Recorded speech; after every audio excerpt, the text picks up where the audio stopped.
Assalamualaikum warahmatullahi wabarakatuh. Perkenalkan, nama saya Falisha Hawataya dari absen 12 dan hari ini saya akan menjelaskan tentang objek estetis natural.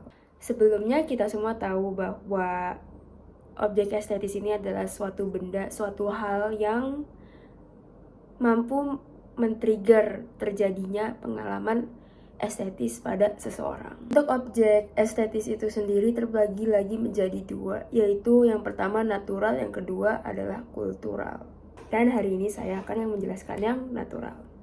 Untuk definisi dari objek estetis natural itu sendiri, menurut pemahaman saya, bahasa mudahnya adalah objek estetis natural itu adalah suatu objek atau suatu benda atau apapun itu yang mampu menimbulkan pengalaman estetis pada seseorang, akan tetapi benda ini merupakan buatan yang maha kuasa karena terbentuk secara alami tanpa adanya campur tangan dari manusia. Definisi dari objek estetis natural ini memang kebalikan dari objek estetis kultural, yang dimana objek estetis kultural ini yang kemudian akan dijelaskan oleh teman saya Jessica memiliki definisi sebagai objek estetis yang sudah kena campur tangan dari manusia. Sebagaimana contohnya adalah rambut merupakan hal natural pada manusia, akan tetapi gaya rambut merupakan hal kultural karena sudah melalui berbagai macam proses campur tangan oleh manusia seperti style, pemikiran bagaimana agar membuat rambut yang lucu dan lain-lain. Begitu. Untuk contoh objek estetis natural ini sebenarnya ada banyak ya, mulai dari pemandangan alam yang kemudian diangkat menjadi karya karena menimbulkan pengalaman estetis yang kemudian diubah menjadi karya artistik, begitu juga seterusnya mulai dari menggambar still life anggur dan seterusnya. Objek estetis natural itu sendiri terbagi lagi menjadi tiga. Yang pertama adalah benda estetis natural, yang kedua kegiatan atau energi natural, yang ketiga adalah bahasa natural. Menurut dengan pemahaman saya, benda estetis natural ini adalah benda yang memiliki dimensi, yaitu dimensi panjang, lebar, tinggi, bervolume alias 3D, dan yang pastinya terbentuk secara alami tanpa campur tangan manusia dan dapat membangkitkan yang namanya pengalaman estetis pada seseorang.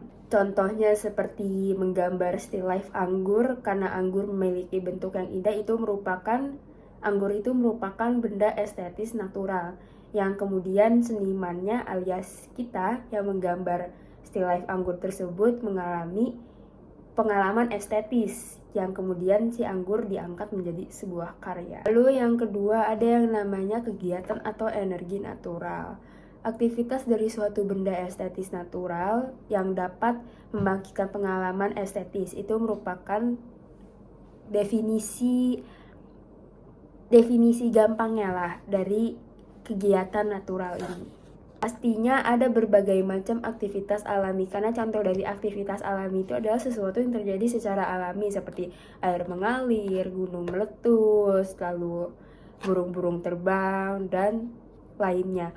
Dan pengalaman estetis yang ditimbulkan ini dapat diubah menjadi sebuah karya oleh si seniman yang mengalami pengalaman estetis pada dirinya. Lalu jenis-jenis karya seni yang secara efektif dapat menggambarkan aktivitas natural itu pasti selalu tidak jauh dari yang memiliki unsur durasi dan gerakan, seperti contohnya seni tari, musik, teater, film, dan lain sebagainya. Karena sesuai dengan penangkapanku adalah bahwa yang namanya aktivitas natural ini dia pasti selalu involve ya, selalu terlibat dalam yang namanya gerakan. Jadi mungkin jenis-jenis karya seni yang barusan saya sebutkan itu lebih cocok menggambarkan untuk aktivitas natural ini. Yang ketiga adalah bahasa. Bahasa adalah hal-hal yang terkait dengan pemikiran atau kesadaran manusia yang menempati akal, bukan sekedar otak.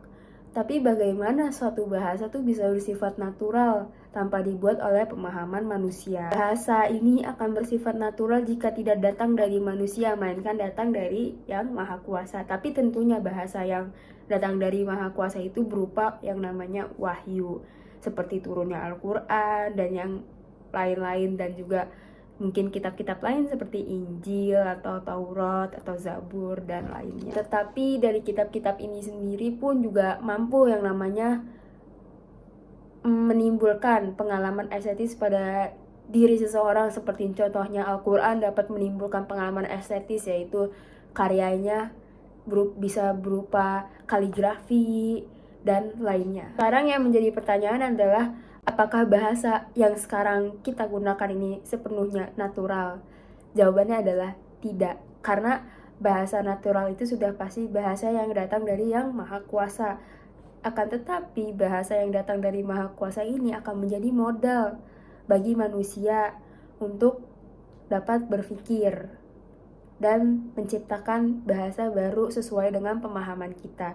Dan justru itulah demikian, karena berkembang sesuai dengan pemahaman kita, sekarang bahasa sudah menjadi objek estetis kultural, karena sudah melalui campur tangan manusia, bahwa sekarang bahasa berkembang sesuai dengan pemahaman manusia, bukan lagi dari awal seperti dari Yang Maha Kuasa. Sekian bagian dari saya. Mohon maaf jika ada kesalahan karena disclaimer. Jujur aja, sebenarnya belum begitu paham banget ya sama materi ini, terutama di bagian bahasa. Tapi semoga karena ini udah saya jelaskan sesuai dengan bahasa saya sendiri, semoga mampu membuat teman-teman semua dapat memahami bagian ini lebih baik.